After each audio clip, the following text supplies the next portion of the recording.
أعوذ بالله من الشيطان الرجيم بسم الله الرحمن الرحيم الحمد لله رب العالمين الرحمن الرحيم مالك يوم الدين إياك نعبد وإياك نستعين اهدنا الصراط المستقيم صراط الذين أنعمت عليهم غير المغضوب عليهم ولا الضالين آمين بسم الله الرحمن الرحيم قل هو الله أحد الله الصمد لم يلد ولم يولد ولم يكن له كفوا أحد بسم الله الرحمن الرحيم قل هو الله أحد الله الصمد لم يلد ولم يولد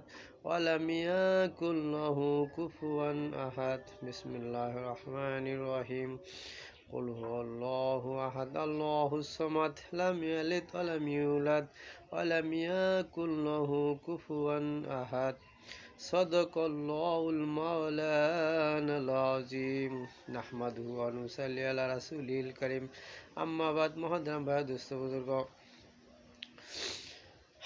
প্রতিদিন মানুষের পাঁচ ওয়াক্ত নামাজ নিয়মিত পড়ে যেতে হবে। নিয়মিত মানুষ যেমন খানাপিনা পোশাক আশাক নিয়মিত পরিধান করে, খাওয়া দাওয়া করে, তিন বেলা কমপক্ষে তিন বেলা তো যে কিছু না খায় তারপরও তিন বেলা কিন্তু নিয়মিত খাইতেছে। তারপরে টিফিন, সকালে নাস্তা, সন্ধ্যার সময় এগুলো তো খাইতেই আছে, কিন্তু তিন বেলা নিয়মিত খাইতেছেন না সবাই দেখেন। তো নামাজ পাঁচ ওয়াক্ত নিয়মিত তেমন পড়তে হবে।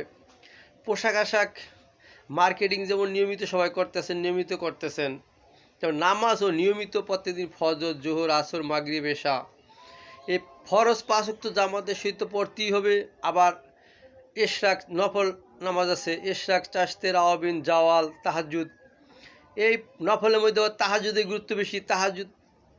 তাহাজ্জুদ পরে একটু কান্নাকাটি করে আল্লাহর কাছে চাইতে হবে। তবে চাশতে নামাজের অনেক গুরুত্ব আছে, ইশরাকেরও গুরুত্ব। ফজর নামাজ পড়ে মসজিদে বসে থেকে যদি ইশরাক নামাজ পড়ে ইশরাক নামাজ পর্যন্ত অপেক্ষা করি এবং পড়ে বের হই, তাইলে যেমন হজের সব তো আছেই, এছাড়াও কিন্তু সারাদিন ভালো কাটে, মন ভালো থাকে তাদের, সারাদিন ভালো কাটে, মন ভালো থাকে। তারপরে যেহেতু আল্লাহ ছাড়া আমাদের কেউ নাই, আল্লাহ ছাড়া যেহেতু আমাদের কেউ নাই, সুতরাং আমাদের তো পাঁচ ওয়াক্ত নামাজ পড়তেই হবে। রোজার মাসে রোজা রাখতেই হবে। আর যাদের হজ ফরজ আছে তাদের হজ তো করতেই হবে। যার জাকাত ফরজ আছে তাদের জাকাত তো দিতেই হবে। আর মনে করেন যে কোরআন হাদিসের সমস্ত হুকুম হাকাম আমলের তো সবার দায়িত্ব। আল্লাহ তাআলা তো বলছেন দিবানিশি 24 ঘন্টায় ইবাদত করা সম্ভব। অর্থাৎ প্রতিটি সেকেন্ড, প্রতিটি মিনিট, প্রতিটি ঘন্টায় মানুষের জিকির ফিকিরের সময়। অর্থাৎ দুনিয়াটাই জিকির ফিকিরের জায়গা। এখানে কোরআন হাদিসের ভিতরে না থাকলে মরার পরে তো কেউ আমরা শান্তি পাবো না। এই জন্য প্রতিটা মুহূর্তে আমাদের জিকির ফিকির করতেই হবে। জিকির ফিকির আমাদের প্রতিদিনের নিত্য নৈমিত্তিক ব্যাপার বানাতে হবে। যে জিকির আমাদের নামাজ, কালেমা, নামাজ ও হজ জায়গাতে আমাদের কাজ, অন্য কোনো আমাদের কাজ নাই। আমরা নামাজ পড়বো, জিকির করব, ফজর নামাজের পরে, আসর নামাজের পরে প্রতিদিন 3 তাসবিহ আদায় করব।